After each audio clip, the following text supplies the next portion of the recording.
From Yarm to Yibby, Harrington to Horsley Hill, Swarwell to Silverlink. Steve and Rye, the North East Footy Breakfast. Right across the North East, the Red, the Toon and the Cat. Now, it's at this moment in time where we normally play something, don't we, Steve? We normally have that music and we talk over it. But there was a bit of a debate on our WhatsApp group yesterday. Now, you weren't named first in that jingle, you will have noticed. But just to make you feel at home, mate, because there's no Rye. I mean, he's still on paternity, he's still cuddling Bub. God knows where our Mackham is. I mean, Ted, he told us he had to fill in for the boss, but, you know, we've hardly ever heard from him. So we decided to create this especially for you. Wake up with the three legends, Steve, and Steve, on the North East Footy Breakfast. The Red, the Toon and the Cat. You are the ever-present, mate. You are I love it. The ever-present. So I think we'll be running with that this morning. How are you, my old mugger? Fantastic. I'm good, mate, yeah. I'm not narcissistic enough to want that as my ringtone, I've got to be honest. But, yeah. Oh, I would be. Fantastic to have that. Good morning. It is Friday, the 3rd of November. And as always, there is still plenty to talk about on the North East Footy Brekky show. We'll be looking ahead this morning to Newcastle United's game, Borough's game and Sunderland's game. Picking a few of the stories out of the news headlines. I've managed to find a referee-related story for you, Dave, which is a good one. Yeah, I'll give you a jingle. You give me ref stories. Exactly. Yeah. What a deal. Exactly. Rebecca Welsh is going to become the first female referee for a Premier League game when she acts as the fourth official for Saturday's match between Fulham and Manchester United at Craven Cottage. My question really will be this morning, why is it taking so long? Because Wendy Toms actually became the first woman to be an assistant referee in the top flight in 1997. Yep. So yeah, we'll talk about that. Kieran Richardson has been interviewed over the last few days. And he thinks that Roy Keane could still manage at the top level of football rather than sitting on a pundit's chair for various media companies. What do we think about that? English footballers Ben Chilwell and Beth Mead have been opening up on their mental health struggles, and the pair have joined a host of football figures in launching the Create the State platform, which helps the sport to understand and deal with mental health. So we'll get into that as well. And Paul Merson, ahead of Newcastle's game at home to Arsenal this weekend, says Arsenal have got to win the league if they are considering calling themselves a big team. So we'll look at why Merce thinks that. But as always, plenty to talk about, and if you've got any topics you want us to discuss on the North East Footy Brekky this morning, then use the WhatsApp number, which Dave will give you. Yeah. 0330 043 2002. Love to get your thoughts on North East Footy this morning on the North East Footy Brekky with what is a skeleton staff, we have to admit. We're very skeleton-like. I just wish my waistline would match that description. That number again for your WhatsApps, 0330 043 2002. And I have come to the conclusion, mate, that I've just got to get myself fit and get some beef off. So, you know, I will be skeleton-like within a couple of weeks, I'm telling you. Promise you. Before Christmas. Well, yeah, you've got Christmas coming, mate. I'm going to put that much on over Christmas. That's the problem. I've got to prepare myself for the gluttony, for the absolute gluttony and debauchery that's going to be Christmas in the Roberts household. There you go. And I know the listeners are often interested in what I'm up to in my gigs. I've lost going it. to see Springsteen. I got me ticket. So I will be going to see The Boss again next year, which I'm delighted about, which there's a few of us going as well, not just going on my own this time, which is great. And in other music news, and I'm not sure if you've heard it, Dave, yet, because I know you live a busy life, but the Beatles' final song, Now and Then, which features all four members, was released yesterday. This is a bit of Beatles history. If you're a Beatles fan, this is something that's been in the pipeline for years. Many of you who know your music will know that "Free as a Bird" was released, of course, and been one other song which was released by Paul McCartney, of course, and Ringo Starr, who are still alive. But this new song came out yesterday. It features all four Beatles. It's a piece of musical genius, this. The song's been released as a double A side. It's a single with the band's 1962 debut, Love Me You, on the other side.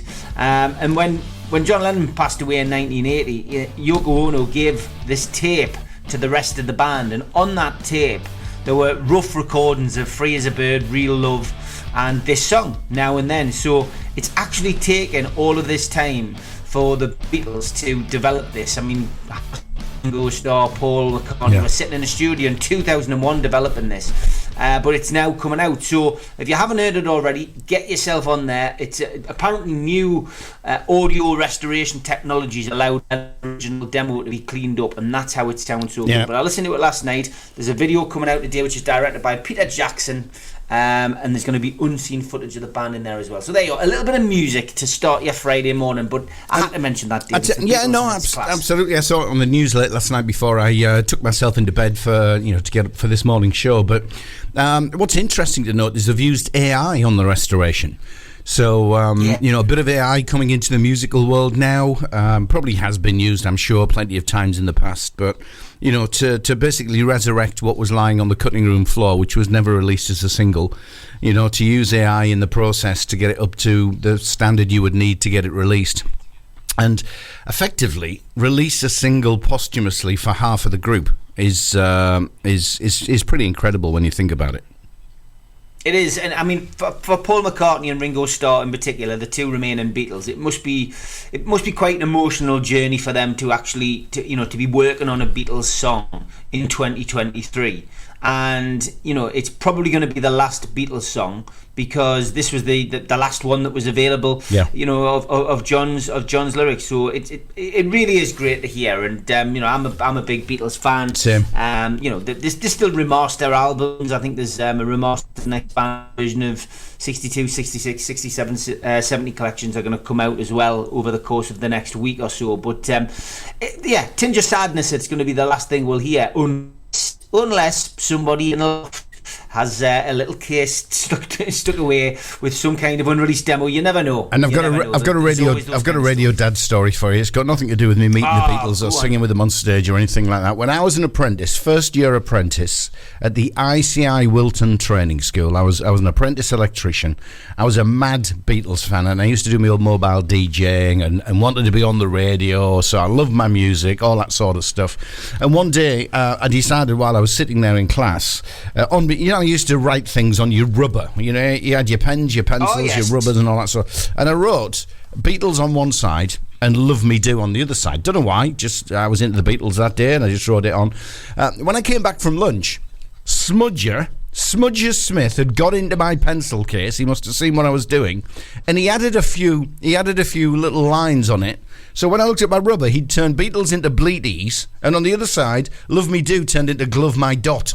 So there you go. There's a little radio story for you, mates. How my Beatles rubber was defaced by Smudger Smith, who lives in Gisborough. Never forgiven him. There you go. Anyway, should we get back into football? Should we do a few headlines? Yes, let's do the headlines, mate. Let's do it. Well, I'll tell you what. Because we're on our own, I've got Borough and Sunderland to do. So just to give the old listener a break from my dulcet tones, we'll start with the Borough, we'll do you, and then I'll do Sunderland, just so you're in between. I'm separated. Here we go. Smoggies and Proud. Borough News. Okay, Michael Carrick has given a positive injury update ahead of his long trip to Plymouth. The Borough boss reports no fresh injury concerns coming out of the midweek League Cup clash with Exeter City. Borough progressed through to the quarterfinals without adding to the list of injured players. That currently includes the likes of Riley McGree, Darryl Lenihan and Marcus Foss. Borough's young talent has been recognised, with Finn Cartwright being called up to the England under-17s for the Euro Championship games against the Faroe Islands, Croatia and Kosovo. Eric Hamelberg is also placed on standby for the Young Lions should he be needed.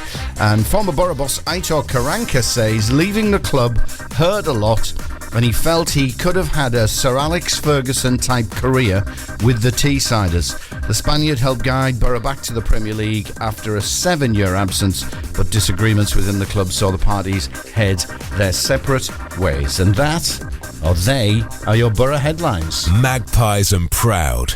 Mags News. Newcastle's Carabao Cup quarter-final visit to Stamford Bridge will be played on Tuesday the 19th of December with an 8 o'clock kick-off, televised live on Sky Sports. Ticket sale details and confirmation of the away allocation size are awaited. Sky Sports will also televise the Liverpool versus West Ham tie on Wednesday the 20th at 8 o'clock, followed by the semi-final draw. Let's hope Newcastle and Borough are both still in it.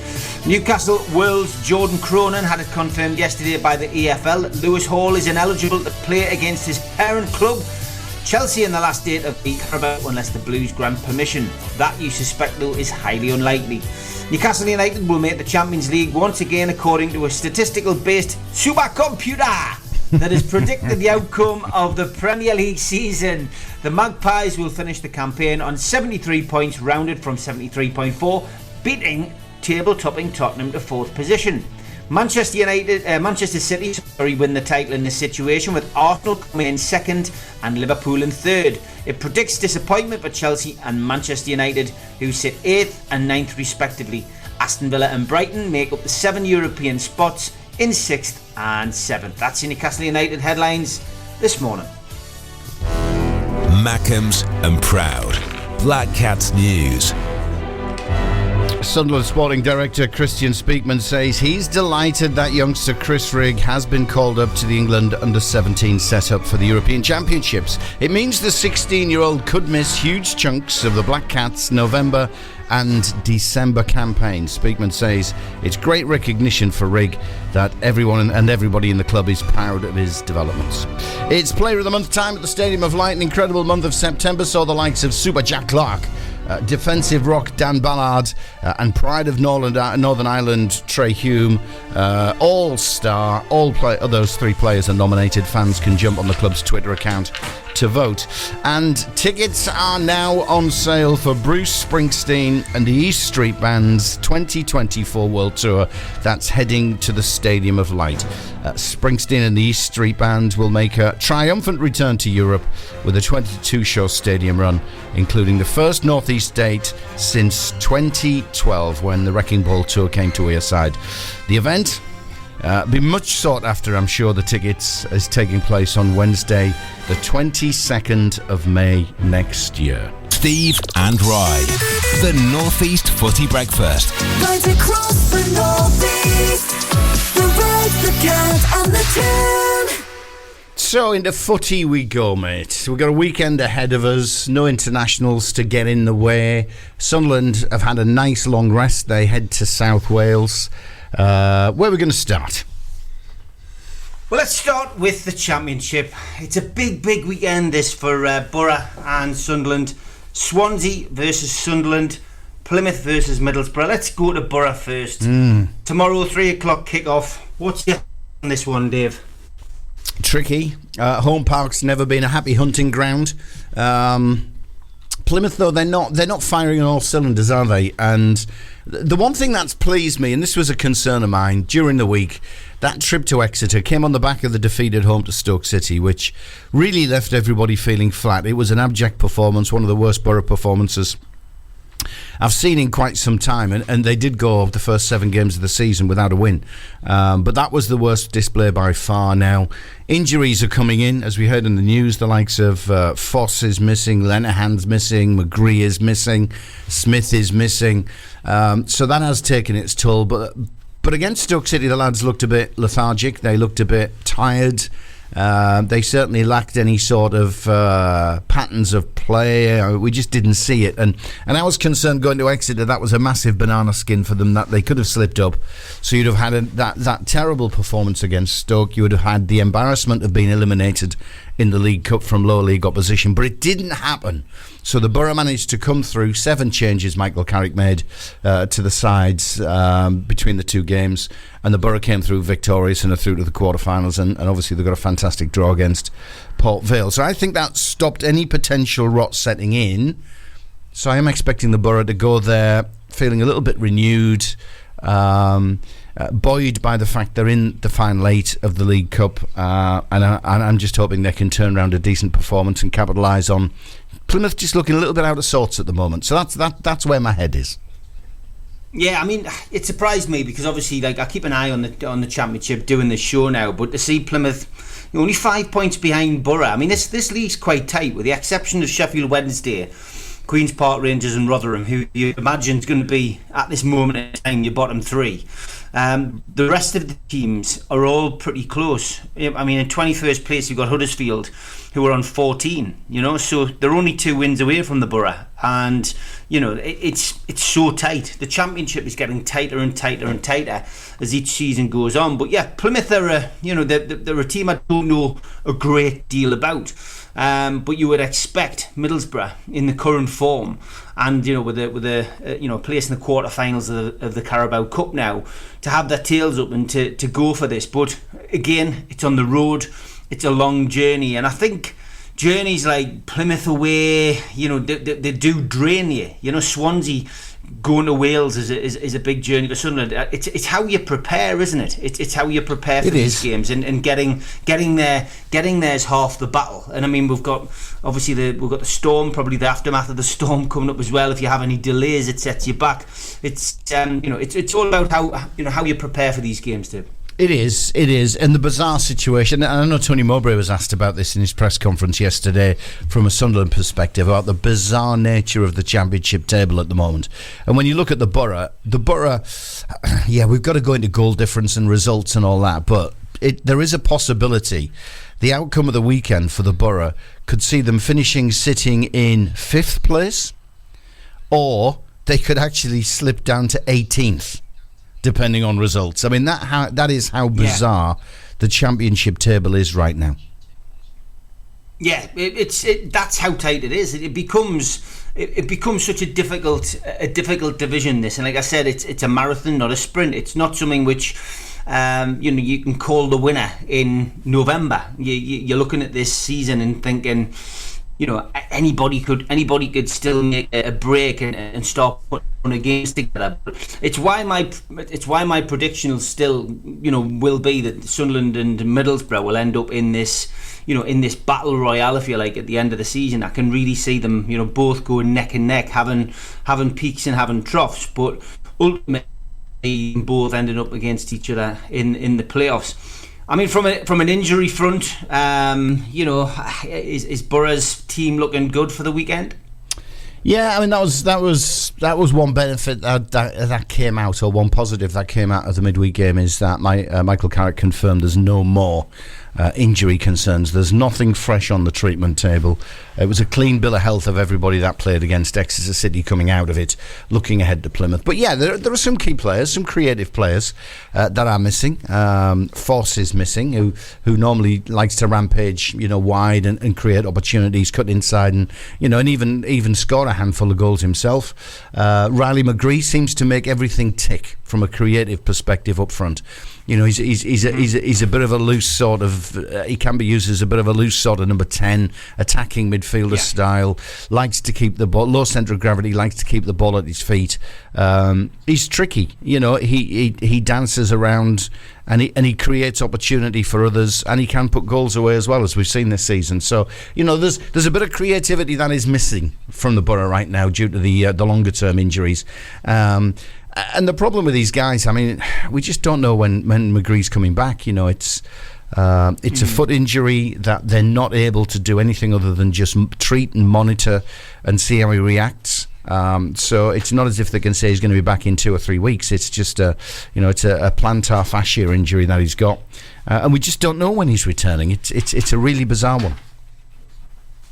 One player that really seems to have stood out again for Middlesbrough and Michael Carrick in particular is Matt Crooks. He's a player which obviously came in under Wilder, but him and Warnock both seem to like him, and Michael Carrick has made it's no secret that he really appreciates him as well, and he's made his 100th appearance for the club, which is good going, isn't it? In a short space of time. But Carrick came out. As soon as he's gone through so many managers. Yeah, he picked. Carrick came out and picked him out this week and said that from his perspective, he feels that Crooks is improving all the time. So, look, that must give Crooks a big boost going into the game tomorrow. Yeah, the tree, as Ryan likes to call him, a bit of a tall one up front. He does put himself about, and I thought he was one of our better players against Stoke City. Not that anybody registered highly on the individual performance marks coming out of that game, but Yeah, look, Crooksy's worth a handful of goals a year. He puts himself about. He makes himself a bit of a nuisance. Can be played as an out-and-out striker if needed, and obviously with a half-decent injury list, he has come on and replaced. He's come on as a sub and replaced the lads in the forward line. He can be pushed up from midfield, which is his natural position, but he is an attacking midfielder, and he's the sort that wears. He does a bit of wearing his heart on his sleeve and puts the effort in. And you know what North East football fans are like. North East football fans will love players that wear the shirt with pride and they'll run through a brick wall. They don't have to be the most talented players and gifted of players, but had them two together. And obviously we're in love with everybody. But he is that sort of guy who would put a shift in. And I think he's realised he's got to prove himself to Carrick, because he's not an automatic first 11 starter. He's made a lot of appearances coming on from the bench, but he does make an impact. Yeah, he started 10 of the 14 games in the Championship this season. He scored a crucial goal to keep the Carabao Cup run going as well in the Bolton match when Borough probably weren't at their best. But I think the other thing that Carrick was picking out was that he's such a great character in the dressing room. He's a good character in the group. He's clearly a big player in there, and that's so important. We hear it about Newcastle all the time, the unity in the dressing room, and essentially why Newcastle team play well together on the pitch is because they they get on well off the pitch, and having somebody like Crooks in the Borough dressing room is going to be so important in this campaign. Really, it really is. And I think sometimes that's forgotten about, and we see the polar opposite at Manchester United, where when the cameras go onto the bench, people are moaning and groaning when they're not getting on. People on the pitch are throwing their arms up in the air when things aren't going right, and they're blaming each other rather than working together to get to turn a game around, change things, and that can never be underestimated. And Crook seems to have that in abundance, and again it's something which Carrick's happy with. There's no doubting Crooks has benefited individually from the injuries, because when you look at it, the forward line really is a straight choice. I mean, there are four players that could play up front, but it's really a choice between, at the moment, Coburn, Latte-Las, and then we do have a couple of other lads who are coming in, particularly on cup duty. But then behind in midfield, you've got the likes of Hayden Hackney, Riley McGree, Barlasser, Izzy Jones, Force, etc. And Crooksy's got to find his position within all of that. He's not an out-and-out striker. He's more of an attacking midfielder, but he does push high up on the field. And we have lost the likes we've just talked about. The Borough's lost the likes of McGree. They've lost the likes of Force. And that has created opportunity for him. Hackney obviously was suspended for the last game, but so that's created just little opportunities for him to get in and try and stake his claim. And I think he knows that. I think he realises that, which is why we're seeing the types of shift he's putting in. Yeah, I think the other thing that impressed me with Carrick's interview that I read yesterday was that he's now put the talk of the Carabao Cup quarter-final on the back burner. There's 8 championship games to go now, Dave, and I think that'll probably warm the cockles of the Borough fans' hearts, that they can they can rely on Carrick to focus on the job in hand, because although a cup run is nice, it keeps the momentum going, it keeps the run going.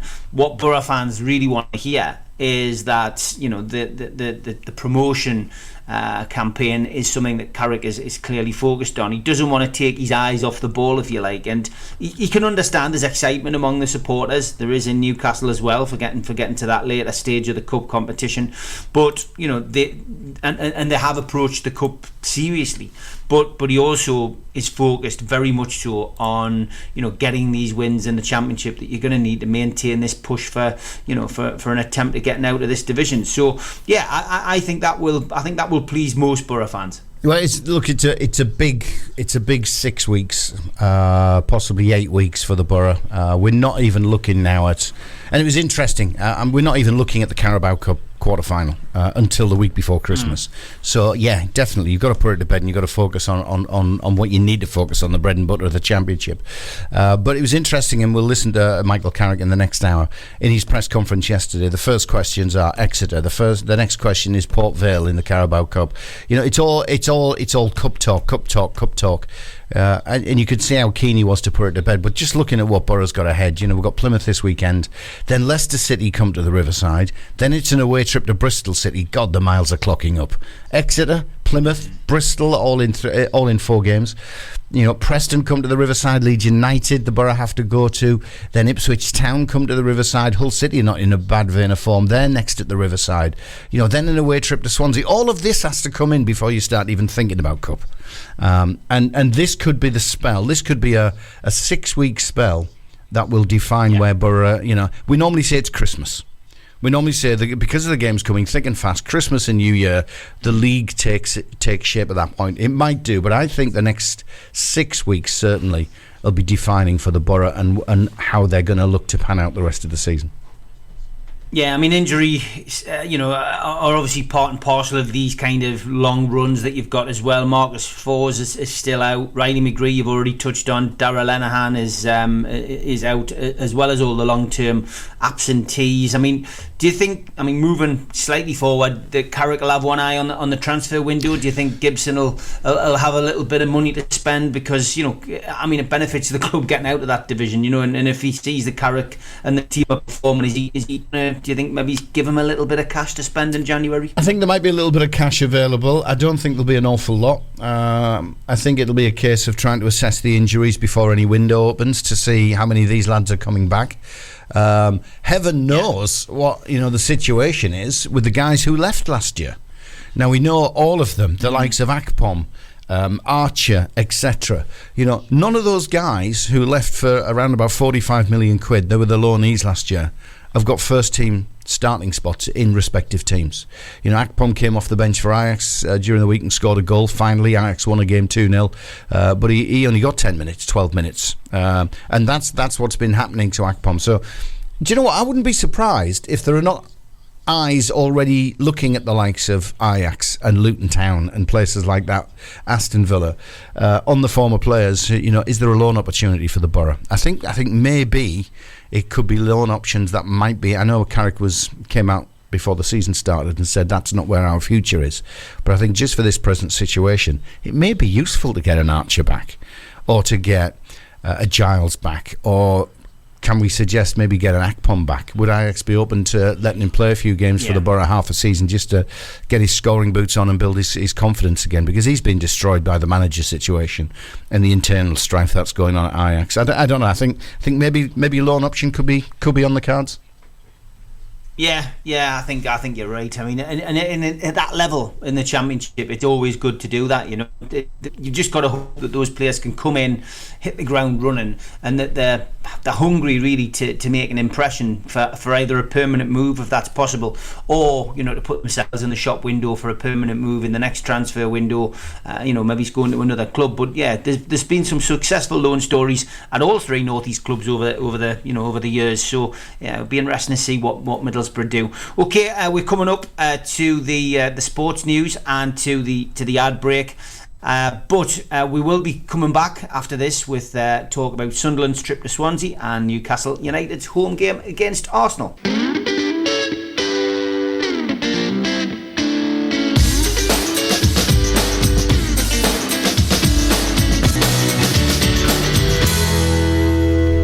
Oh, cracking song. Blur, there's no other way. It is the North East Footy Breakfast with Skeleton Crew on board.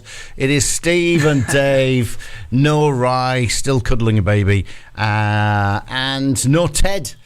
He's still cuddling the boss. Well, the boss's chair, filling in for the boss. So hopefully we'll have a full crew next week.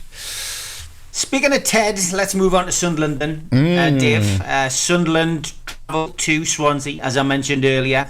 Another Championship fixture for Tony Mowbray's boys.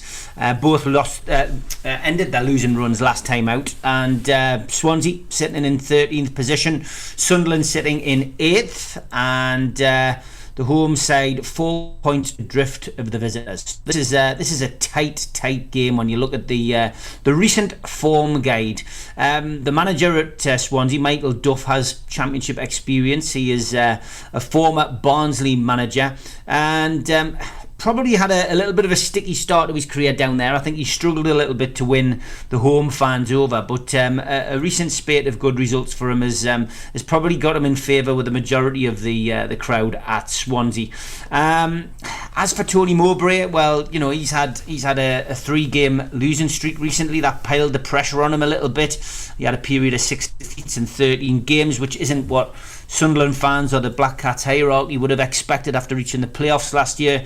But the 3-1 triumph over Norwich last time out has put them 8th, and it's put them within 3 points of 3rd position. As I say, this Championship division is tight.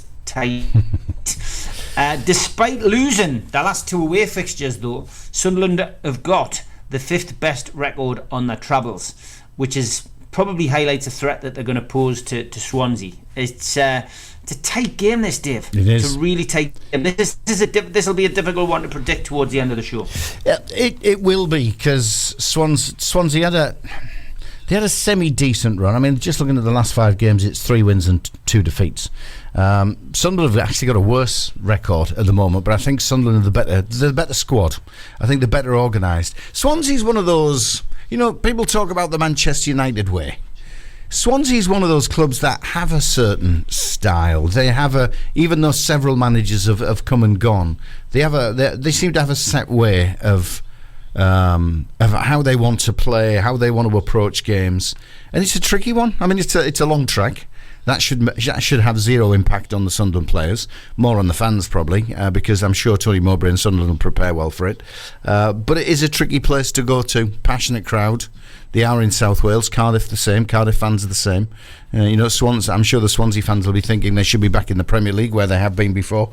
Yeah, tricky one. But I just think Sunderland's going to have too much for them. But it's interesting that Tony Mowbray has been having a go at the weather again in his build-up. He did that, didn't he? He did that a game or 2 ago when Storm Babbitt or whatever it was came through, and now Kieran's come through. He's had another pop at not being able to prepare properly on the training ground, but I think Swansea will have been impacted more than Sunderland. Yeah, definitely. I mean, on the team front, Swansea reckon that they're probably going to have an unchanged lineup from the Blackburn game. I think Arsenal loanee Charlie Patino replaced Jay Fulton in the game against Blackburn.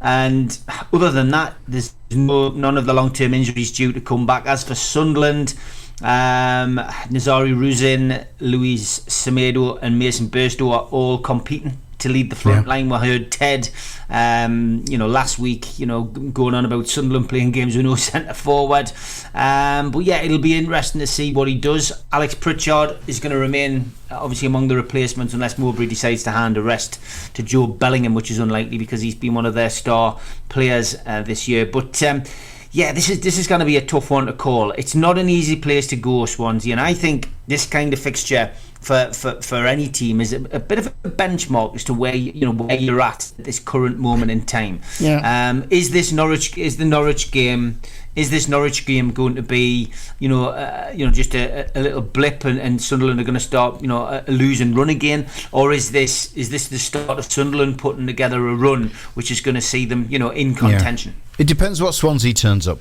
because this is a Swansea that did Millwall 3-0 at the New Den. They did Plymouth 3-1 at Home Park.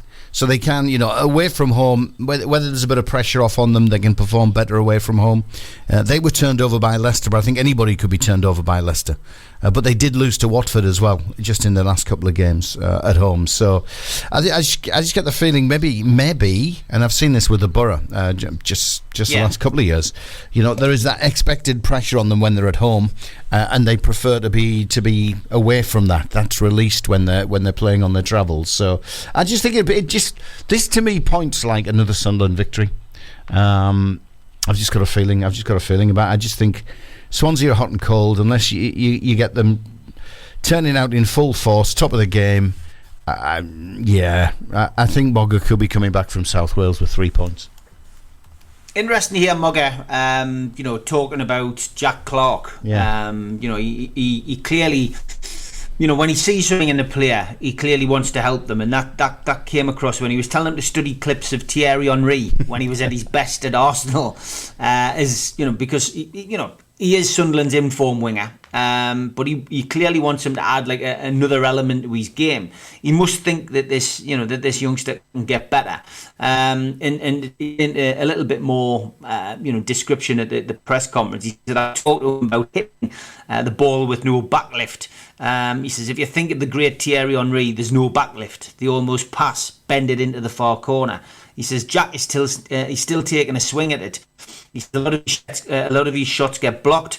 I want him to work on, if you can picture what I'm saying, as if you're dribbling, you almost don't stride and you finish without a backswing, without winding it up because defenders, and he says, and I was one, see the wind up, anticipate the shot, lunge and block. Whereas if Jack is travelling and has no backlift and just passes it into his stride, there's another goal. I found that fascinating. That he's actually studying his play to that extreme and sees, you clearly sees something in him. And I thought that was a massive positive from Mugger. I really did. I thought he's clearly likes the play. He's trying to help him, and if that helps the player raise his game, get to a different level, then good on Mugger for giving him that kind of advice. Yeah, and Mugger knows all too well about Thierry Henry. I'm sure he's faced him at some point, whether as a manager or otherwise. Would their paths have crossed as players? I'm not too sure they would have done. But I mean, you can't have, from Jack Clarke and the way he plays, I suppose you can't have a better role model to be presented to you to study, can you? Because Henry was the master of this. I mean, some of the goals we saw him scoring for Arsenal, the ball's at his foot 1 minute, you don't even see him take a shot and it's in the back of the net. So I get exactly what he's on about. But Clarke, what did they turn down? Offers of over 10 million for Burnley. I saw a figure bandied about of expecting 25 million. I don't think he's worth that, but he's got a lot of developing to do. He's a young lad, and the thing I like about Mogger is he can make young players better. He helps the development of young players.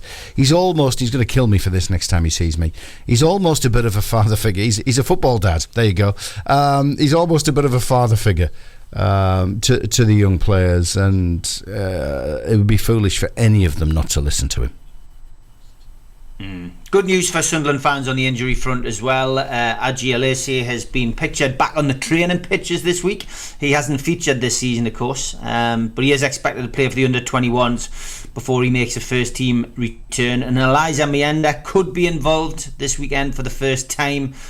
He was expected to be amongst the substitutes last weekend, but he felt a slight muscle twinge in training last Friday.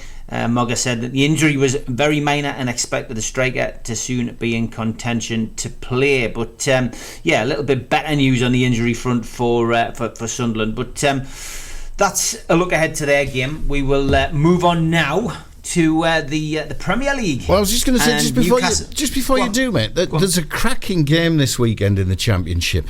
Leeds against Leicester. Yeah, Leicester, and it's tonight. It's on TV, obviously. Leeds Leicester. That could help Sunderland hugely. Obviously, if Leicester come out on top, and I think that would then be a sign that there is no slipping up for them. Even we're a third of the way through the season at such an embryonic stage.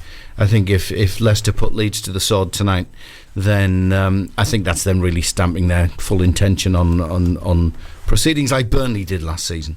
So that's one worth casting an eye at if you've got nothing to do on a Friday night, after you've listened, of course, to the three legends and Ian Murter across the northeast on the Cap, the Red and the Toon. Then give Leicester City Leeds United a flick on. It is an 8 o'clock kickoff, so you're not going to miss a kick of the game if you do stay tuned to the three stations in the northeast. Just thought it was worth a mention. No, I think you're definitely right. I look at that game and think that's the Premier League game. You see that on the TV listings and you think that's the Premier League, but it's not. It's a Championship. It's a Championship game, and that in itself is it's a bit of a shock to the system. But that's where we're at. But I think you're right. This is probably one of the biggest games in the Championship so far, and it's on TV, and rightly so. Leeds sitting currently in third, games played, won 7, drawn 4, lost 3, positive goal difference 9, but then Leicester top of the table, played the same amount of games, won 13, drawn none, lost 1, goal difference 21. So 39 points for Leicester, 25 points for Leeds.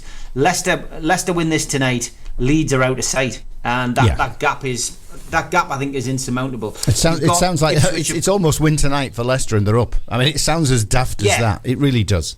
It does, yeah. I mean, Ipswich are sitting there comfortably in second place as well. They've got a game in hand on Leeds and a game in hand on Leicester. They win the game in hand, they go on to 37 points, 2 points behind Leicester. But again, that's then if the inevitable, as we think it could be, happens tonight and Leicester win and Leeds lose and Ipswich win this weekend, then you would say that second place is more or less out of sight. Ipswich would move on to 37 points.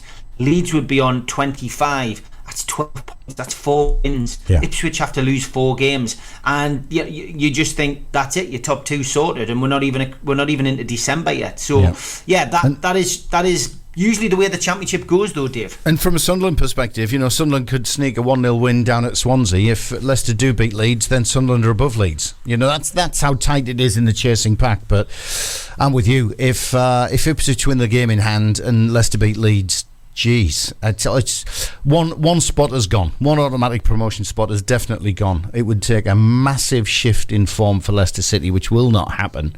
And I'll put your mortgage on it, mate. That will not happen. So that's one of the 2, if not both spots gone. So it's all to do with the playoffs already.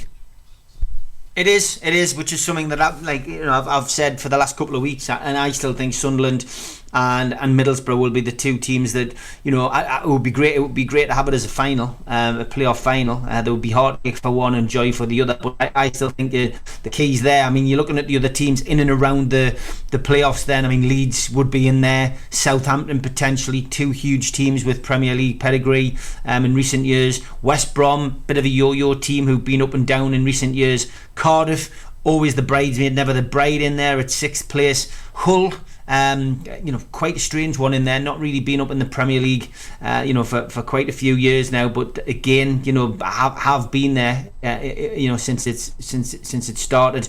And then you're down to Sunderland, Preston and Borough. That makes up your top 10. You can't write the other teams off, though. I mean, as I said before, going down from 11th, which is where Stoke are on 19 points, down to Huddersfield, who are in 21st on 14 points. One of those teams could put a run together and they could find themselves in there. And there are still some big teams in and around that level. Watford, Norwich, both again teams that have been in the Premier League in recent years, could put a run together. Anybody can put a run together. The only teams at the moment that you would say are highly unlikely, and probably the teams that are going to be fighting out that relegation battle, are Rotherham, Queen's Park Rangers and Sheffield Wednesday. And Sheffield Wednesday, of course, have got their own issues off the pitch, which could condemn them to relegation anyway. We'll wait to see what happens with that. But yeah, the Championship, as always, a thoroughly enjoyable season ahead. For the Mackems and for the Smuggies. So looking forward to it. Let's move on now to the Premier League. Let's move on to Newcastle. Let's talk about the Arsenal home game, which again, unlike Sunderland and Middlesbrough, have good old-fashioned 3 o'clock kickoffs. Newcastle kick off at 5 o'clock for the benefit of Sky Sports this Saturday. And the team news, well, we await to hear how the walking wounded are doing from Eddie's press conference, which traditionally is round about 9:30, 10 o'clock on a Friday morning before a Saturday game. We know that Elliot Anderson, Harvey Barnes, Sven Botman, Alexander Isak, Jacob Murphy, Matt Targett potentially now as well, after going off injured against Manchester United in the Cup game, are all going to be on the injury list. Sandro Tonali, of course, remains sidelined with the ban, which is ongoing until next year. We've also got a player walking the disciplinary tightrope. Bruno Guimaraes goes into this game one booking away from an automatic 1-match ban, although most of us are delighted he didn't get it last weekend and missed this game. As for Arsenal, again, awaiting the press conference with Mikel Arteta to find out where he's at with injuries. But Gabriel Magalhaes and Martin Odegaard should both return, unfortunately. Gabriel Jesus, Jurrien Timber, Thomas Partey and Emile Smith-Rowe will all miss out this weekend, which is a bit of good news for Newcastle, I think. Ahead of the visit to Tyneside, Mikel Arteta's side exited the Carabao Cup on Wednesday night. They were beaten 3-1 by London rivals West Ham. In the Premier League this season, Arsenal remain unbeaten. They've got 7 victories and 3 draws. On the road, they've won at Crystal Palace, Everton and Bournemouth without conceding a goal. But they did go to Chelsea and were held 2-2, which I think is a little bit of a pointer potentially as to how this game could go. Referee for this weekend's game is Stuart Atwell. This is his third appearance in the middle for Newcastle this season. Popular referee for Newcastle, certainly. He took charge of the 3-1 defeat at Brighton, the 8-0 win at Sheffield United. VAR, Andy Madeley, he's off. It's often switched off at St James's Park, I often joke, but he is on the VAR. A big warning for Newcastle fans in the sense that the buses are off on Tyneside, ongoing in by Go North East means that the X50 football bus won't run. And I always give this a shout out. The food bank, the usual stall and bucket shakers will be on Strawberry Place pre-match. And don't forget that Newcastle United director Jamie Rubin will once again double all cash donations that are made in those buckets on Saturday. Okay, this is a big game, this, Dave, and I always say Newcastle versus Arsenal it's exciting. It's up there with Newcastle, Manchester United, Newcastle, Liverpool at St James's Park. But this now we can safely say is Newcastle playing one of their rivals. Yeah. Where in the past, us playing somebody at the bottom would have been one of our rivals. This is a big game. Arsenal, as Paul Merson has said, need to win the league to become a great team. They came narrowly close last year, leading the pack, but then Manchester City pipping them at the post. This is a huge game for Arsenal. They will feel the pressure tomorrow.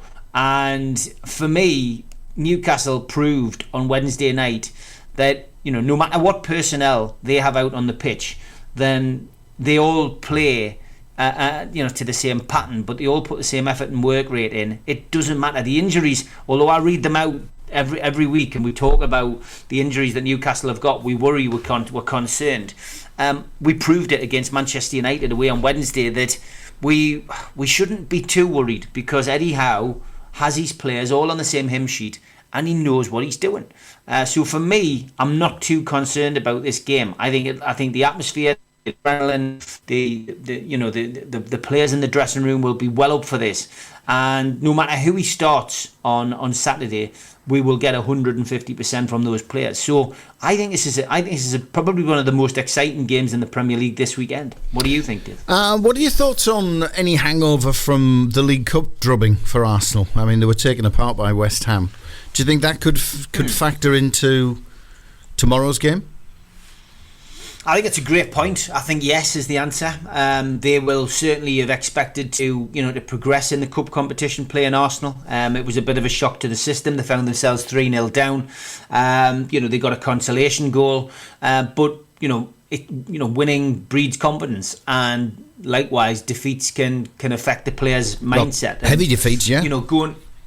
Going out of the frying pan and into the fire from that, because that's one trophy. No matter how Arsenal look at the Carabao Cup, that is one trophy they'll not be winning this year. And to be humiliated really by a London rival is not good midweek. So yeah, I think they will be affected by that. I think they will be boosted by the fact that Odegaard is okay. He's come through games and trainings unscathed, and he'll be okay to play. I think he makes them tick in the engine room.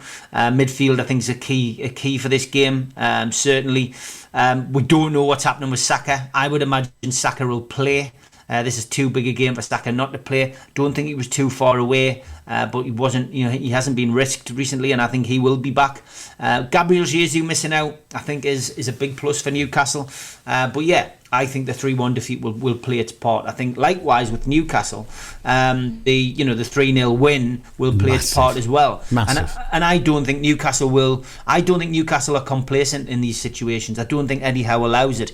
Eddie Howe, I mean, you hear it with the players as well. Eddie Howe doesn't allow the players to look ahead. Yes, we've got a busy couple of weeks coming up, but he won't be allowing anybody to look at Dortmund. He won't be allowing anybody to look ahead to the Bournemouth fixture. He wants everyone focused on the game in hand, and that's the right way to do it. And he certainly doesn't want people looking back and patting themselves on the back for a job well done against Manchester United. And we can beat them, we can beat anybody, because that's not the mentality that you should have. And that's what Eddie Howe does. He's just very good at that. He gets the best out of everybody, and there will be a lot of players with their tails up this weekend, looking ahead to this game.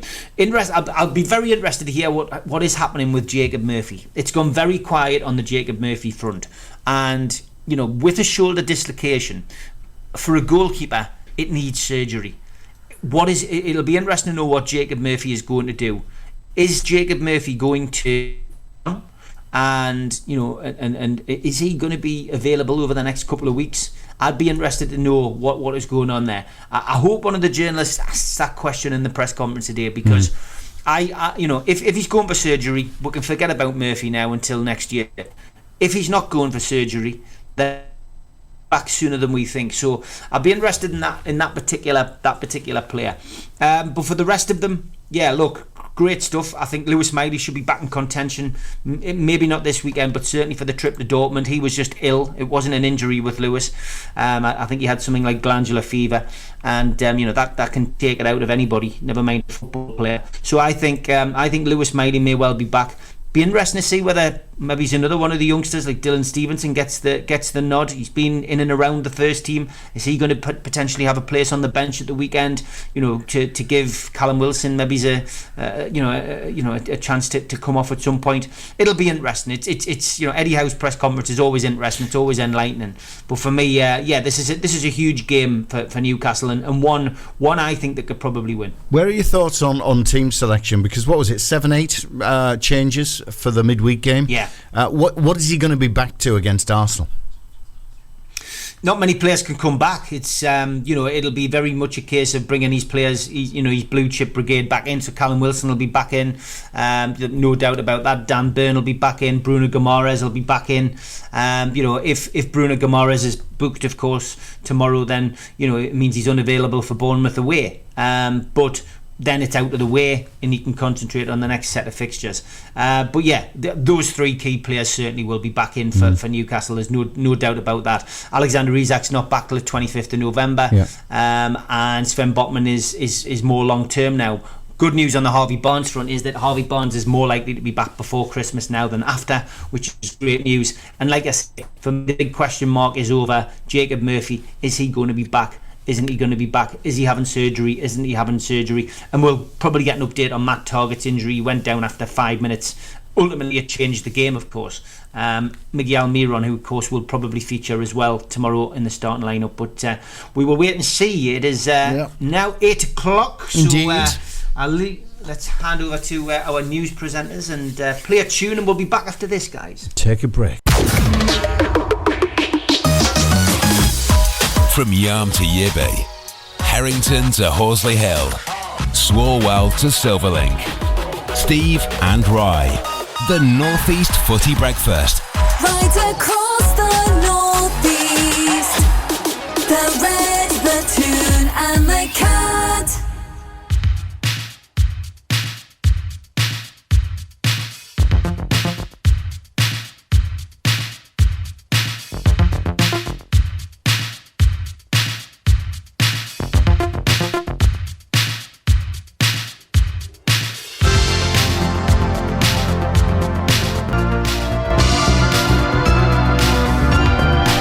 Unmistakable Freddie Mercury, Queen, Radio Gaga. It is the North East. Oh, hang on. What are you doing? We're not ready for that yet. Get rid of that. We're not ready for that yet.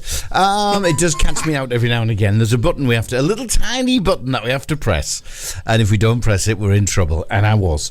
It is the North East Footy Breakfast right across the North East. The skeleton crew of Steve and Dave. And even Steve's not here all programmed till 9 o'clock, mate. So, what have I got? 15 minutes of picking me nose this morning? Don't worry about that, mate. I'm not going to leave you in the lurch this morning. I've sorted that out. I will be here. I will be here till the death. Daz walks into that studio. Daz will walk in. We can chew the fat. Don't you worry. So we've got a weekend of games ahead of us. Newcastle hosting Arsenal. It's on TV. That's a 5:30 kickoff, if memory serves me right, tomorrow. Plymouth hosting the Borough. Sunderland on their travels as well. They're away in South Wales to Swansea. So that's what we've got to look forward to across the weekend, and how the football landscape might look differently when we get to Sunday night. Let's just wait and see. Yeah, definitely will. It's going to be an exciting weekend, lads. And for me personally, looking forward to Newcastle taking on Arsenal. But should we have some headlines, Dave? I think we should. We'll do a bit of Sunderland first. Why not? Mackems and Proud. Black Cats News. Sunderland Sporting Director Christian Speakman says he's delighted that youngster Chris Rigg has been called up to the England under-17 setup for the European Championships. It means the 16-year-old could miss huge chunks of the Black Cats' November and December campaign. Speakman says it's great recognition for Rigg that everyone in the club is proud, so proud of his development. Nice one. It's Player of the Month time at the Stadium of Light. An incredible month of September saw the likes of Super Jack Clark, Defensive Rock Dan Ballard, and Pride of Northern Ireland Trey Hume, all nominated for the award. Fans can jump onto the club's Twitter account to vote. And tickets go on sale today for the Stadium of Light extravaganza next year when Bruce Springsteen and the E Street Band bring their 2024 World Tour to the Stadium of Light. Details are on safc.com for ticket packages. And Steve's got his already, which is great news. Magpies and Proud. Thank you to my Mags friend. News. Thanks to my friend, the season ticket holder from Sunderland, top man who got me that ticket. Thanks, Mike. Looking forward to that gig, 100%. Okay, Newcastle United's Carabao Cup quarter-final visit to Stamford Bridge will be played on Tuesday the 19th of December with an 8 o'clock kick-off. It's going to be televised live on Sky Sports. Ticket sale details and confirmation of the away allocation size are awaited. Sky Sports are also going to televise the Liverpool versus West Ham tie on Wednesday the 20th of December at 8 o'clock, followed by the semi-final draw. Rye won't be happy because it means that the Borough game's not on. Newcastle Wolves' Jordan Cronin had it confirmed yesterday by the EFL that Lewis Hall is ineligible to play against his parent club Chelsea in the last 8 of the Carabao Cup, unless the Blues grant permission. You suspect is highly unlikely. And Newcastle United will make the Champions League once again, according to the statistical-based, get it, supercomputer that has predicted the outcome of the Premier League season. The Magpies will finish the campaign on 73 points. That was rounded up from 73.4, beating topping Tottenham to 4th position. Man City win the title in the situation. Arsenal come in 2nd, Liverpool in 3rd. It predicts disappointment for Chelsea and Manchester United, who sit 8th and 9th respectively. Aston Villa and Brighton make up the 7 European spots in 6th and 7th. Interesting, that supercomputer. See, it's at it again. That is in Newcastle United headlines on this Friday morning. Smoggies and Proud. Borough News. Well, Michael Carrick has given a positive injury update ahead of his long trip to Plymouth with the lads. The Borough boss reports no fresh injury concerns. Coming out of the midweek League Cup clash with Exeter City, Borough progressed through to the quarter-finals without adding to the list of injured players. That includes the likes of Tommy Smith, Marcus Foss, Riley McGree, Dara Lenahan, etc. Borough's young talent has been recognised, with Finn Cartwright being called up for the England under-17s for the Euro Championship games against the Faroe Islands, Croatia and Kosovo. Eric Hammelberg has also been placed on standby for the Young Lions should he be needed. And former Borough boss Aitor Karanka says leaving the club hurt a lot, and he felt he could have formed a Sir Alex Ferguson type career with the Teessiders. The Spaniard helped guide the Borough back to the Premier League after a 7-year absence, but disagreements within the club saw the parties head their separate ways. And that's your Borough News. Steve and Rye. The North East Footy Breakfast. Right across the Northeast, the red, the cat and the tune. To footy we go. Oh, continue anyway. Yes. Yeah, we've got plenty talking points this morning. Kieran Richardson, given an interview on a podcast this week, feels that Roy Keane could still manage at the top level. Now, Roy Keane, of course, since he walked away from being a manager and from being a coach. I mean, if you remember, he was at Sunderland 2006 to 2008, at Ipswich 2009 to 2011. Then he took roles at the Republic of Ireland for 5 years. He was an assistant at Aston Villa for only a few months, and then Nottingham Forest for only a few months, 2014, 2019 respectively. But since then, nothing. Just media I've got to be honest, he's one of my favourite pundits on Sky TV. I think he tells it how it is, alongside Gary Neville. Two players I completely disliked when they were playing for Manchester United, because at the time Newcastle were neck and neck with them in the Premier League in the 90s. But as pundits, I completely respect them. They've been there, done it, got the T-shirt, got the medals. And do I think Roy Keane could go back to management? I'm going to say Kieran Richardson's wrong on this. I think Kieran Richardson is wrong. I don't think he would want to, and I don't think he would. I think Keane is so opinionated and deals with things in a particular way. I just think he'd rub the current crop of footballers up the wrong way. I don't think footballers nowadays have the same respect for a manager as they did 25, 30 years ago. I think that whole the iron fist in a velvet glove, chucking teacups around dressing rooms, I can't imagine that goes on now. You'd be hit with a whole kind of itinerary of health and safety issues. People you would be people say my mental health can't cope with this. There'll be so many different things. So if you could take 15 years off Sir Alex's age, you don't think he'd work in the modern day environment anywhere? Nah, I couldn't. Could you really see Alex Ferguson surviving now? I genuinely couldn't. Brian Clough in the Premier League. I mean, I just don't think it works anymore. And you've got to remember that Keane's mentor was Brian Clough. He was the person who gave him his big break in Nottingham Forest, and ultimately, he will have learned a lot of his managerial traits, I guess, off the great man, off Cloughie. But I just genuinely cannot see Keane coming back. And I mean, the money that he'd be getting, the fact that he can sit on the sofa and he can give his opinions about other people and other squads. I just think that's where he's going to be for the rest of his time. What do you think? I've got to agree with you on Keane. I don't see Keane taking a managerial role. I mean, he came to Sunderland. He's done a bit. He's experienced it. He knows what the job entails. And I just don't think it's him. I think he's happy to be a football pundit, probably getting a decent amount of money out of Sky and the likes. I mean, he is opinionated. I like him as a pundit. I think that's his natural home, rather than day in, day out dealing with players on the training ground. Obviously, a game or a couple of games a week, depending on whether he's EFL or Premier League. I just don't see him pulling a manager's tracksuit back on again. So that's for Keane. But it's a wider debate. It's a wider discussion. Would Keane, if he was a manager, would his style of management, like Sir Alex Ferguson, succeed this day and age? I think we do see it. I think Moyes like that at West Ham. I think David Moyes is old school, and he seems to have them really firing up at the moment. You've got Ange Postecoglou at Spurs. He's got them top of the table. Ange is a no-nonsense old-style manager.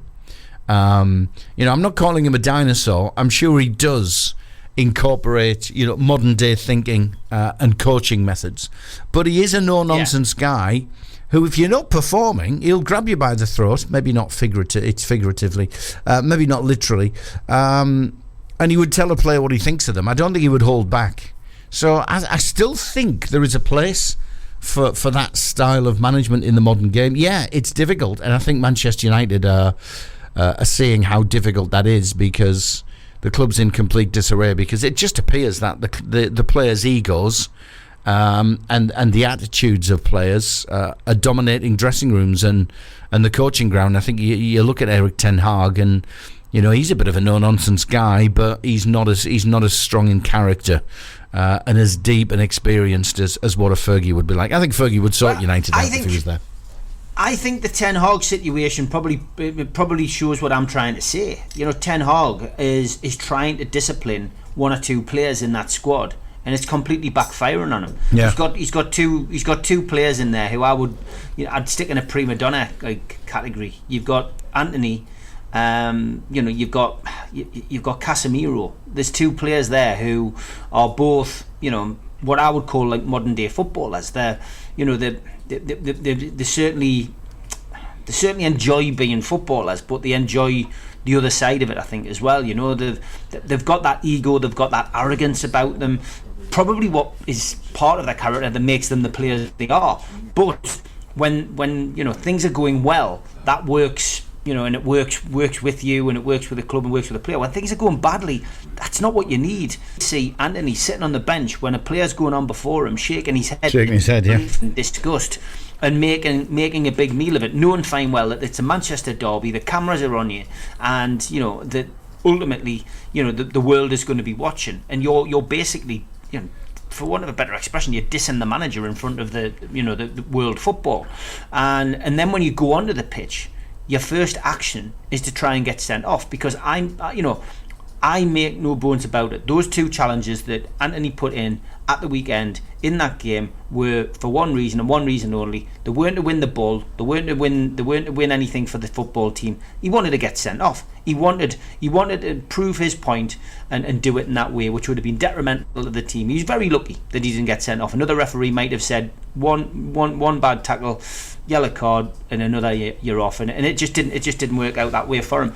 And I think Casemiro is the same, and I think Bruno Fernandes, he's the captain of the team. He's his arms are up in the air, he's whinging, he's moaning if the ball doesn't get put right at his feet. It's just not conducive to to positivity in that team. And I think Ten Hag is struggling, and I think it's because of the way that he manages. He tries to be a disciplinarian. We had it at Newcastle. We had Ruud Gullit come in, and Graham Souness. It's not far between those two managers. Both of them had fairly, strong reputations as disciplinarians. If you didn't do what they said, then you'd find yourself out. And that infamous situation with Dyer and Boya.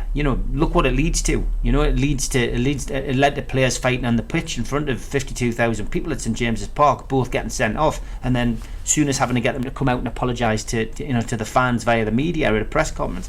I mean, that it doesn't work. It's like, it's old style management, and I just genuinely don't think that Roy Keane could come back in and do a job.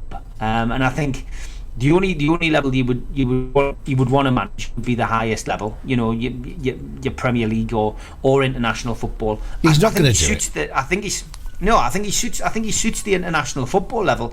I think if Ireland came back and called for him and said, "Would you come back and get involved with whoever at international level?" I could see him probably giving it another crack. But I also get the impression he's one of these people who's once bitten, twice shy. He won't go back. He won't go back to something if it didn't quite work out. I think at Sunderland he was probably there, at the right time. I think going back to Sunderland, in some capacity would probably interest him. I think going back to Manchester United under new owners would be something that he would consider. He's shown a fleeting interest at Salford as well. He's been involved in the club down there. He's popped his head in. He's been down there supportive. So I think that's something he would probably look at. But day-to-day management, I don't see it. Can't see it at all. I can't see it. But so okay then. I mean, just dragging this out a bit further. Manchester United, complete disarray. The last few managers just haven't cut the mustard. Player power at the moment is ruling in the dressing room. How on earth do you manage an environment like that and turn it into a success? Because you can't manage by committee. You can't be asking the players who should play today. No, of course you can't. I mean, players' committees are part and parcel of the club now. Newcastle have got one, but you can't ask them. You can't ask them.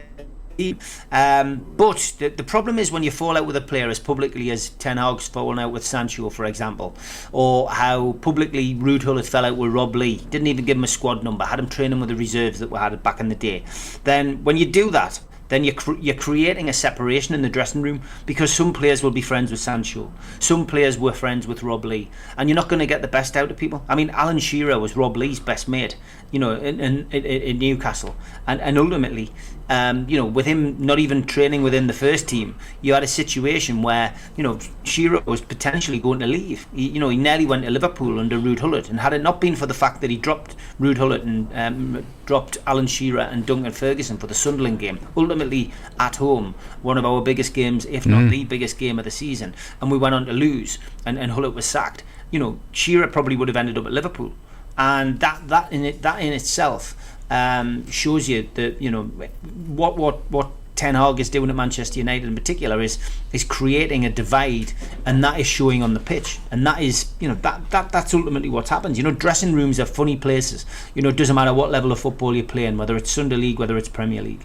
A dressing room's mentality, is very, very important, and it's something which Newcastle have recognised since Eddie Howe came in. He has worked very hard to keep the atmosphere within that dressing room right.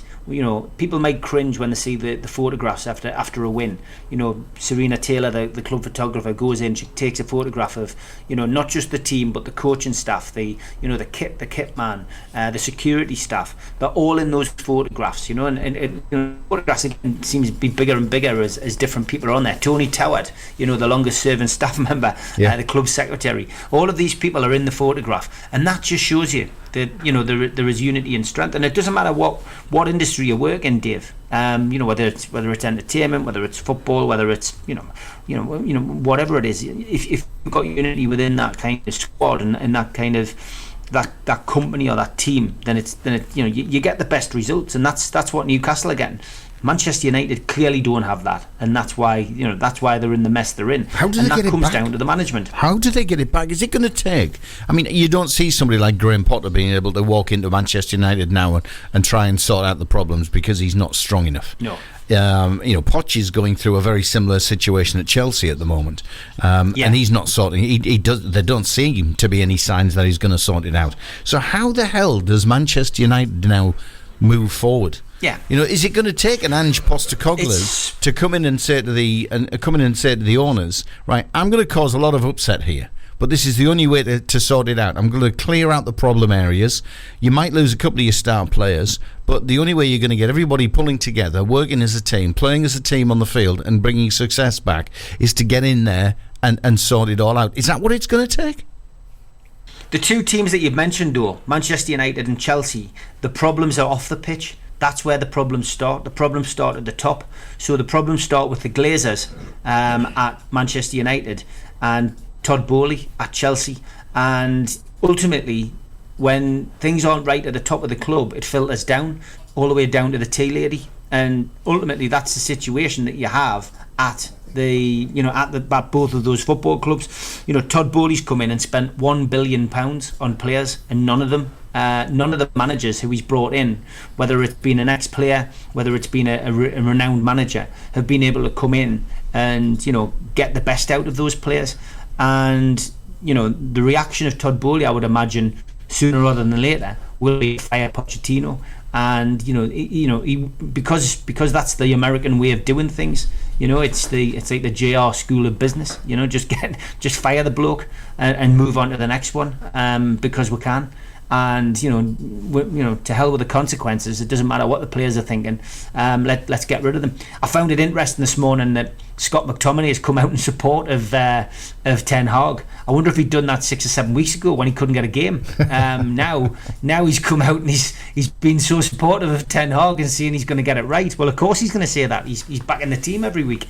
But if you ask the same question to Sancho, you'll get a different answer. Yeah, exactly. Of course you will. Yeah, Manchester United have got bigger problems though again, because like I keep saying, the Glazers have got no intention of selling Manchester United. They're messing with the club. They're messing with the biggest club in the world. It always hurts me to say that, but they are the biggest club in the world because of the support, because of the history, and from my perspective, I just think that Manchester United will never recover from this until the Glazers are gone. But how on earth do you get the Glazers out of the club? Wow. There's been similar situations at Tottenham and at Liverpool. Let's face it, John Henry's not a popular person at Liverpool, but he made the right appointment in Klopp 7-8 years ago, and when he brought Klopp in, it changed the dimension of the club. He's got probably one of the best managers now since those glory days of Shankly and maybe Henry Dalglish, Bob Paisley. He's probably surpassed some of them as far as what he's achieved. And as for Tottenham, again, the boardroom, Daniel Levy has he's literally fell he's fell on a bit of good fortune because the supporters aren't Levy fans. He doesn't spend vast amounts of money.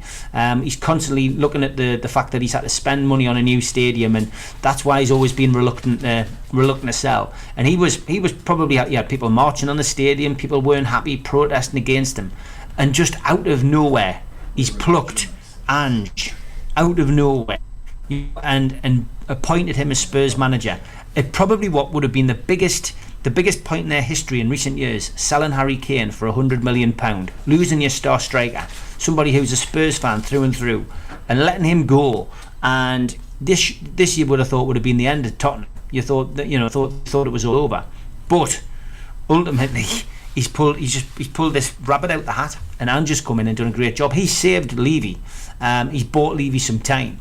And who knows where it's going to go with Spurs. Of course, the supercomputer is going to finish 4th or 5th. Yeah. But at the moment Spurs are leading the way, and you can see why. They're playing some great football and potentially could go on and win the Premier League. Who's to bet against them? At the moment they're playing some great football, Song's on form, and they're not missing Harry Kane. But long way to go. But yeah, interesting debate with managers and owners and stuff, and we'll continue the chat after the sport headlines. We will. I just can't see. I'm scratching my head looking at Manchester United and thinking I can't see an end to it. I really don't see a solution for United. I mean, do they go and spend some money and take Postecoglou across to try and sort out their ills? Well, if what you're saying is right, it starts at the top. The troubles with the Glazers, it's filtering down. The whole club's in a complete turmoil. Is changing a manager and trying to bring somebody with some success or some semblance of a Ferguson style operation and management style is it going to make a difference? Probably not. But anyway, good job I'm not a Manchester United supporter, that's all I can say. And we still do need to speak to Melly, don't forget. It is just a shade after 8:30, the North East Footy Breakfast across the Cat, the Red and the Toon. We will be right back after this.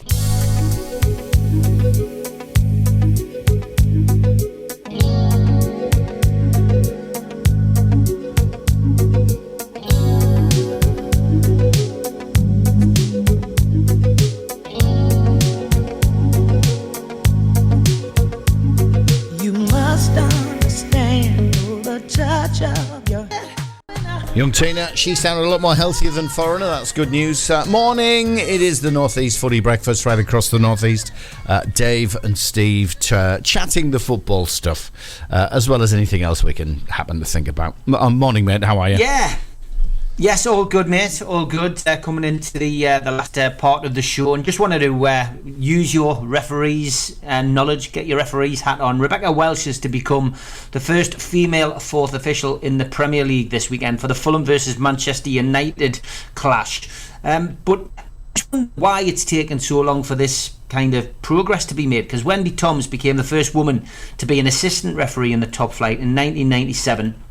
I think she was infamously joined by Sean Massey-Ellis and Natalie Aspinall later on. But Rebecca Welsh, 39, made history in January by becoming the first female to take charge of a championship fixture. So why is it taking so long, Dave? I mean, 1997 is a long time ago. Why is it taking so long for a woman to progress to that level? I'd love to say it's because obviously there's been such a rich pool of traditional male talent that it just has it's a natural timeline for the women to progress and join that elite band of referees, which they are. I mean, you have the PGMOL has bands, and you've got those guys who and girls who are going to perform in the Premier League. You've got those who perform in the rest of the EFL, etc. And then it comes down. Dare I say, I get the feeling it's. There's probably a bit more in it. There's been a reluctance just because of tradition, I think. There are some good female referees out there. We're seeing, UEFA games, UEFA Champions League games now being refereed by female match officials. I just think it's the culture of the game that's taken time to change. That's what I think it is. I think we've seen since those female match officials you've mentioned earlier, the Sean Masseys, etc., Wendy Toms. We've seen some of the girls, and I know some of them personally because of my time refereeing. We've seen them perform on the line as assistant referees and cope admirably with everything that's thrown at them. And let's not forget, I think the pressures are probably more intense for female match officials than they are for male match officials, just because of the crowd and shall we say traditional views on football, which are wrong in this day and age. So I'm not surprised that it's now happening. I think there is a push in society in general for equality, and that's moved into football. And like you say, we're now going to see that in the Premier League. If you're good enough, then you should be given the opportunity. That's exactly it's as simple as that, and that sexuality shouldn't come into it, really. So from my perspective, yeah, I mean, it's good to see. I was surprised when I read that story of how big the gap was, from that 1997 appearance to now, and to see a female referee in the Championship is progress. I guess the Premier League just needs to play a little bit of catch up. I think that's probably what they need to do. I want to ask you about Arsenal's team as well, just ahead of Newcastle playing them, of course. Paul Merson said that this Arsenal team isn't a great team. They've got to win the Premier League to be considered a great team. I've got to be honest, I agree with Merson, and that's twice I've agreed with him this year. Wow. I agreed with him on the whole Tonali situation. I think the players need help. I think bans for footballers probably don't help a great deal, but some people would say you are going to say that, Steve, because Tonali's your player and you want him to be available. But I did agree with Merson on that. But I do agree with him that Arsenal team, although they're nice to watch, aren't a great team. And similarly, Newcastle, the entertainers, weren't a great team. They didn't win anything. They were a great team to watch. They were entertaining to watch, hence the nickname. But they weren't. They can't be considered the great team because they didn't win anything. And if you speak to any of those players, speak to Peter Beardsley, speak to Rob Lee, speak to Lee Clark, they've all got a gap on the mantelpiece or on the fireplace where a Premier League medal should have been, and none of them are happy about that. They accept that they were part of something special, but they know that they didn't win anything ultimately, and that's the benchmark. Anyone will tell you that. You want to have a trophy cabinet full of trophies, not gathering dust. And I think that Arsenal's team at this moment in time, great to watch. Arteta's done a great job in a small space of time. Probably now, to the levels that Wenger was at for 20 odd years, achieving Champions League status for 20 odd years, something that Arsenal fans tended to forget when they were booing him and asking him to get out of the club. But yeah, I think Arteta's got them to that level. He now needs to find that little bit of something else to get them to, get them across the finishing line, get them, on the winners' podium. And I think Merson's right on that, Dave. Yeah, I can't disagree. I mean, we're seeing Spurs and Arsenal up there. I don't think either of those are going to win the title this year. I still think Man City are going to come through. They're going to do a repeat of last year. You'll see them whether it's before Christmas or after Christmas. You'll certainly see them climbing the table a couple of places, and I'm absolutely confident they'll be top dogs again. Look, it's a good Arsenal team. It's a good Spurs team, and they deserve to be where they are right now, just because of performances that we've seen up to this point. It's not the best Arsenal team I've seen. I think the entertainers, I think Wenger's era, that was the best Arsenal team I've ever seen. But they deserve where. Morning, Daz is walking through the door. Morning, Daz. They deserve to be where they are right now. I just get the feeling, I asked you this question earlier, didn't I, about the hammering to West Ham in the Cup. I think that's the first sign of a bit of a chink in the armour.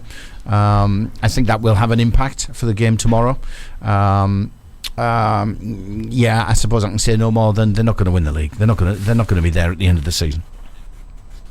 No, I don't think they'll win the league at all. I think Manchester City will come good. Pep Guardiola and his boys, they've had a little bit of a blip, but I think they'll come good. How can he not come good with somebody like Haaland banging goals in up front, and De Bruyne must be due back anytime soon, which will please those people who've got him in the dream teams. But ultimately, It's Manchester City's league to lose, I think, again this year. I don't think there's a team in and around them at this moment in time that is good enough to sustain, form over the course of the full season. I think everybody can beat anybody.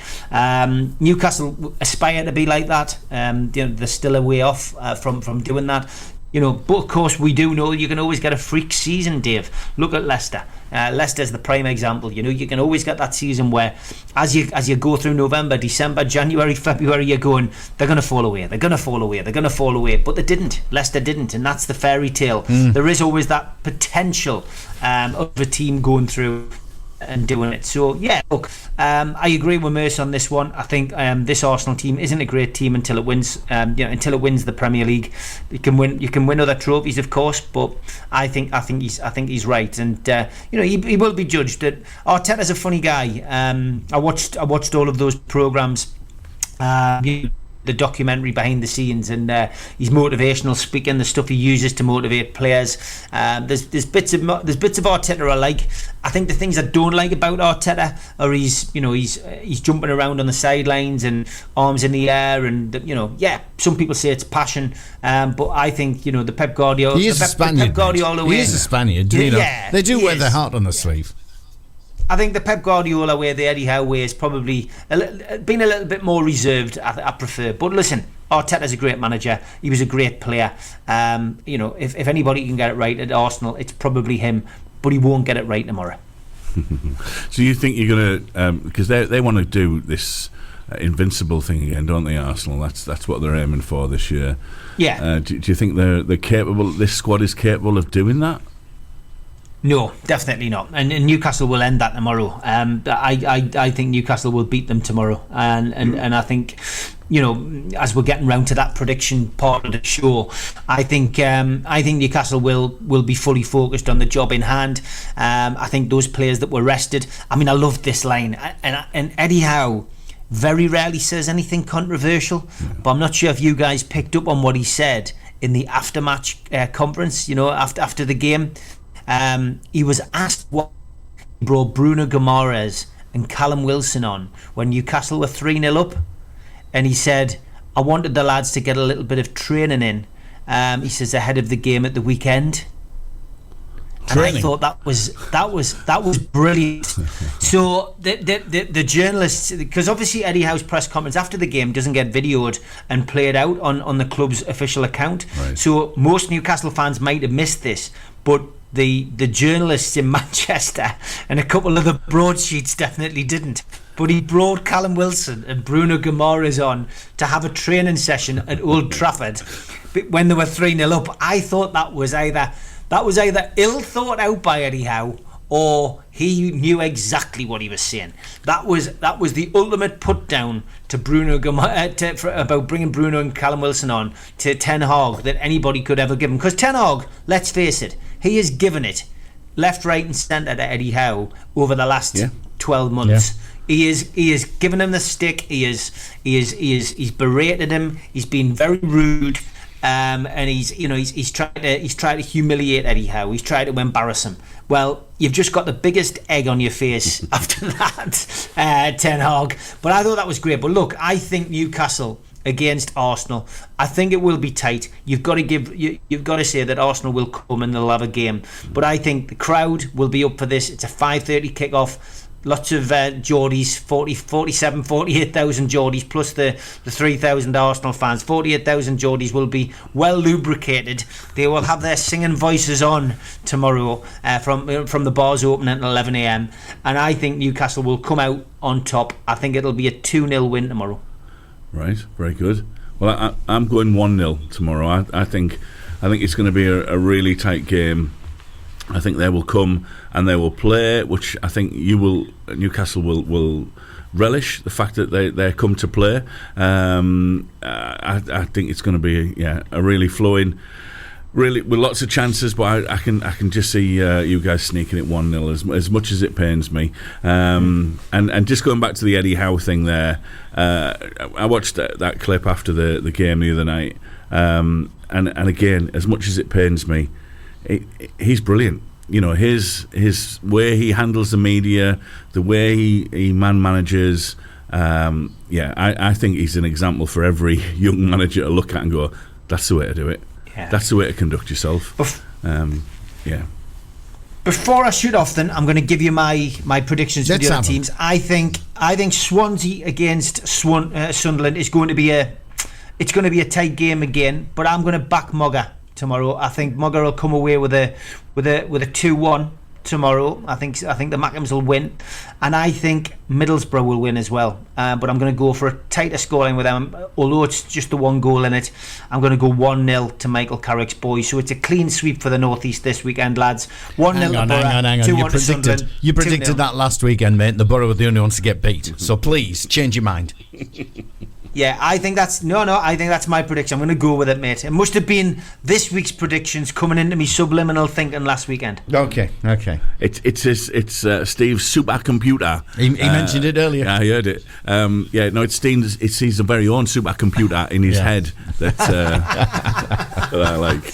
Well, lads, it's been a great week. Hopefully, Dave, you will have the rest of the shining stars back on. But I want to thank Daz especially for giving us the jingle that I'll listen to. I'm going to listen to it all weekend.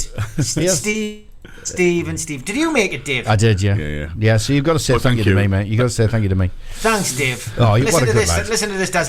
Play it before I go. Hang on, I've got to find it. I've got to find it first. Where is it? It's not in there. It's gone. It's probably the one that someone's nicked it. No, you've deleted it. Someone's nicked it. I can't believe it. Okay. It's play it. Hang on, I've got it. Here it comes. This is it. Wake up with the three legends, Steve, and Steve, on the North East Footy Breakfast. The red, the tune, That's better. There you go, mate. I love it, lads. I love it, lads. With the full compliment on Monday, please start the show with that. I will. Yeah, I will. I won't be. I probably won't be. He might not be here. All right, so it's the only day that I won't be here next week. But I will be sent. Don't worry, lads. I will stuff in. So keep your eyes peeled. Have a great weekend. Have a great weekend, listeners. Enjoy your football. Stay safe. Take Cheers, care, Steve. Yeah, all the best. Have a safe one today, mate, and journey back obviously when you finish on Monday. So we'll have a chat with him probably on Tuesday. It's Steve Wraith joining us to give us that Newcastle view on the North East Footy Breakfast. And I'm hoping next week we'll have a full complement because Rye's cuddling babies and Ted our Mackham is cuddling bosses' chairs and sitting there sizing himself up for the next promotion, I'm sure, as he looks after the operation. And it's just left us two and you popping in, mate. Yeah. Well, did we get through the rest of the predictions? We haven't yet. No. I mean, just thinking about Sunderland there. Then Swansea, Sunderland. I just realised we have the managers and we didn't hear from them. Right, yeah. That's a bit bizarre. Should we hear from Mogger then? See what he's got to say. Yeah, when I find them. Hang on. Let's have a listen to Mogger. This is Mogger. He went on a bit. He started blaming the weather for his preparation. What? So, he's done that before, hasn't he, Mogger? But these were his thoughts on Swansea. Yeah, I think you have to be organised and ready for Swansea. I think they are expansive and they do... I think like a club philosophy, because they've been doing that for lots of managers, not just the last manager or this manager, but managers for many years before, really, Brendan Rodgers and all that, going back 10 years or whatever it is. It's I think the club philosophy is that they want to play with the ball. So the challenge is be organised, have a game plan as best you can, and yet so a lot of video work and go to Swansea and see how we get on, and but go and bring our own version of what we do, really, and see if it's enough on the day. Yeah, you can watch the full press conference on Sunderland's official YouTube channel. So that was Mogger talking about Swansea, and then we had Michael Carrick in his press conference looking ahead to Plymouth. Yeah, it's not so much what happened last week. I think it's just what's next for us, and we've had a decent run over the last 6 weeks or so, and it's a whole new challenge, on Saturday. So we've got 2 games before the international break, and we want to finish them strong. And hopefully it was a blip. If it was a blip, if not a blip, whatever it was last week, it's about the next game, and the boys are focused. Looking forward to it. As I just said, we understand it's a tough game, but the boys will be ready. At mfc.co.uk if you want to see that press conference in full.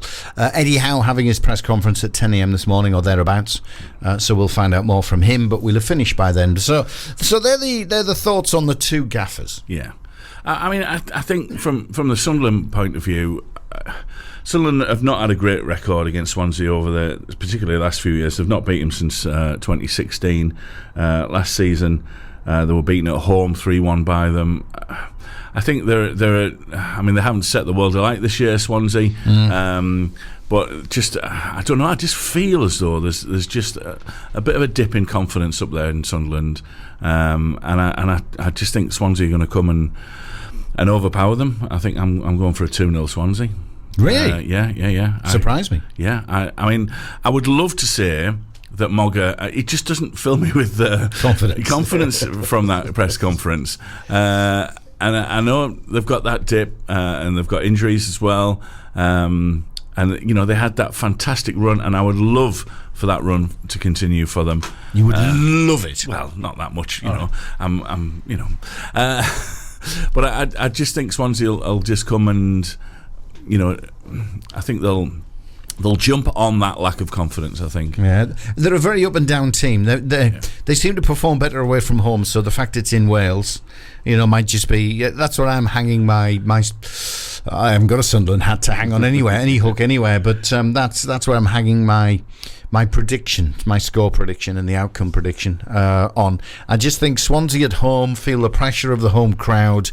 You know, they've been good enough to do teams well and truly do them. I mean, to beat Millwall 3-0 at the New Den, that's not their only, you know, excellent display away from home, but at home they're being turned over by Watford. Anybody will get turned over by Leicester, and they did. But yeah, I just think Sunderland could sneak it if a good Sunderland performance is on display. It could be I don't see any more than one goal in the game. It could be a 1-0 win. Right. Yeah. I just think it'll be really interesting to see which Sunderland turns up and which Swansea turns up. Yeah, that's true as well. I don't know. I mean, the 12th man has got a play so much into this. I think their home crowd, you know. I think you're talking about the Borough podcast. Yeah, they've got to have something to do with it. No, I think their home crowd will push them through, and like I say, I think they will exploit that vulnerability within Sunderland at the moment. And you know, I hope I'm wrong, but I can see a 2-0 win there, and you know, that'll make Swansea a couple of wins on the bounce. I think that's where I'm going. Like I say, Mogger doesn't fill me with confidence. Okay. And you know, blaming things like the weather and on his preparations and things like that. You know. Okay, then we have the Borough. Yeah. Well, what can we say about long trip, Plymouth, home park? It's not been a happy hunting ground in the past. Will it be this time though? Yeah, I think so. You know, it was obviously Stoke was so incredibly disappointing. Yeah, massively. You know, at home.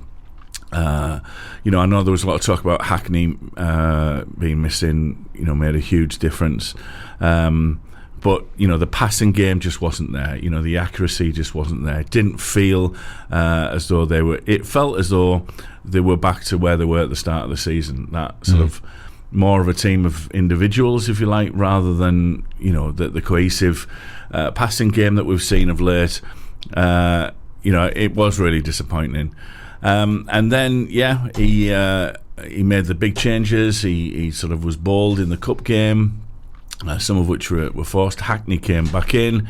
And again, you know, despite going down to a couple of worldies, you know, they came out on top. And I didn't really feel... the other night, I didn't really feel that we wouldn't come back. You know, we've had that in recent seasons, haven't we? Where, particularly I think last season, where if we go 1-0 down, even 2-0 down, oh, it's all right. We'll be all right here. Yeah. I just think we're going to be too much for them this weekend. I think, you know, we'll keep that ball rolling. We'll get back on track after the Stoke game. You know, you hear managers say this a lot, don't you? Oh, we'll learn from that. Yeah, we'll learn. And you know, he certainly said that on Saturday after the Stoke defeat, and I think they will. I think they'll take the Tuesday night performance, what they learned from last Saturday, Yeah, I'm going for a 2-0 win again for Borough. Okay. Well, I'm going 1-0 all the way through. Sunderland, Newcastle, and Borough. Right. So I'm going for a clean sweep for very different reasons. Yeah. So obviously 1-0 Borough. I see us winning, nicking that one. And then Newcastle, Arsenal is going to be so tight. I can only see one goal separating it. It could be 4-3. You just don't know. Yeah. So I'm just going to go 1-0. There you go. Nice and easy. Yeah, I mean, I think that's going to be a really tough game. I really would love to see. I mean, Arsenal are not one of my favourite teams. I don't know whether it's him or not. Yeah, but it is him. I'm going 1-0 Newcastle. Brilliant. Done and dusted. Ran over again, even though we had a lack of people. Let's have a squidge of Foreigner and Cold as Ice. We'll catch you on Monday. Have a safe and enjoyable weekend. Yeah, take it easy.